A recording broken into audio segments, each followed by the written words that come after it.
Hello बच्चों, let us read the question first. The question says the enthalpy of reaction for the reaction 2H2 gas plus O2 gas gives 2H2O liquid is delta H is equal to minus 572 kilojoule per mole. What will be the standard enthalpy of formation of H2O liquid? तो हमें H2O की standard enthalpy of formation बतानी है। सबसे पहले अगर मैं की कंसेप्ट की बात करें हम, तो यहाँ पे की कंसेप्ट हमारा क्या है, हमें स्टैंडर्ड एंथैल्पी ऑफ फॉर्मेशन के बारे में बात करनी है। तो की concept is nothing but standard enthalpy of formation. ठीक है, हमें पता होना चाहिए स्टैंडर्ड एंथैल्पी ऑफ फॉर्मेशन क्या होती है, तभी हम बात कर पाएंगे।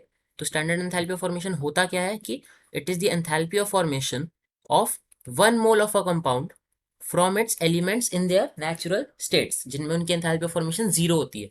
ठीक है, तो यानी कि अगर मेरे को enthalpy of formation of water की बात करनी है, तो मेरे को बात करनी होगी कि मेरा अगर 1 मोल ऑफ वाटर बन रहा होगा, उसके एलिमेंट्स क्या क्या है, H2 एंड O2, उनके नेचुरल स्टेट्स में, यानी कि H2 gas and O2 gas से हमें 1 मोल वाटर बनाना है।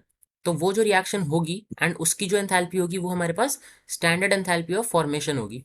यानी कि 1 मोल ऑफ वाटर हमारा किससे बन रहा होगा, 1 mole of H2 plus half mole of O2 से। एंड ये दोनों अगर हमारे गैसियस स्टेट में होंगे, तो तब हमारे पास जो एंथैल्पी ऑफ रिएक्शन होगी वो होगी स्टैंडर्ड एंथैल्पी ऑफ फॉर्मेशन के इक्वल। तो यहाँ पे अगर इस रिएक्शन के लिए मैं एंथैल्पी ऑफ रिएक्शन लिखूंगा, so it will be equal to the standard enthalpy of formation, यानी कि डेल्टा एच एफ नॉट। ठीक है, तो ये मेरे पास हमें इस रिएक्शन के लिए एंथैल्पी निकालनी है। एंड हमें क्वेश्चन में गिवन है enthalpy of this reaction which is 2H2 plus O2 gives 2H2O। ठीक है, H2 गैस नहीं, यहाँ पे H2 लिक्विड होगा, सॉरी। H2 को भी हम नेचुरल स्टेट में बनाना होता है, जो एट रूम टेम्परेचर एग्जिस्ट करती है, वो स्टेट की बात करते हैं हम यहाँ पे। ठीक है, तो पे H2O लिक्विड बन रहेगा एंड यहाँ पे भी H2O लिक्विड एंड यहाँ पे O2 गैस में हमारे पास एंड हाइड्रोजन भी इन गैसियस स्टेट।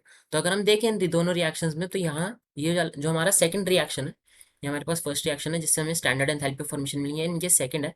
तो अगर हम देखें कि फर्स्ट रिएक्शन जो है वो सेकंड का हाफ है, राइट। अगर मैं सेकंड रिएक्शन को हाफ से डिवाइड कर दूं तो मेरे को फर्स्ट रिएक्शन मिल जाएगा, यानी कि इसकी हमें एंथैल्पी ऑफ रिएक्शन गिवन है एज -572 किलोजूल। तो जो ऊपर वाला रिएक्शन है उसकी जो एंथैल्पी है रिएक्शन की, वो इस वाले की हाफ होगी। तो यानी कि अगर मैं enthalpy of formation of water लिखूं, so it will be equal to delta formation H not will be equal to enthalpy of reaction, जो हमारा सेकंड रिएक्शन है H2 लिख लेते हैं इसको, divided by 2, which will be equal to -572 divided by 2। And यहाँ से हमारे पास enthalpy of formation of water कितनी आ जाएगी, will get delta enthalpy of formation as -286 kilojoule per mole. Hope you understood well, best of luck.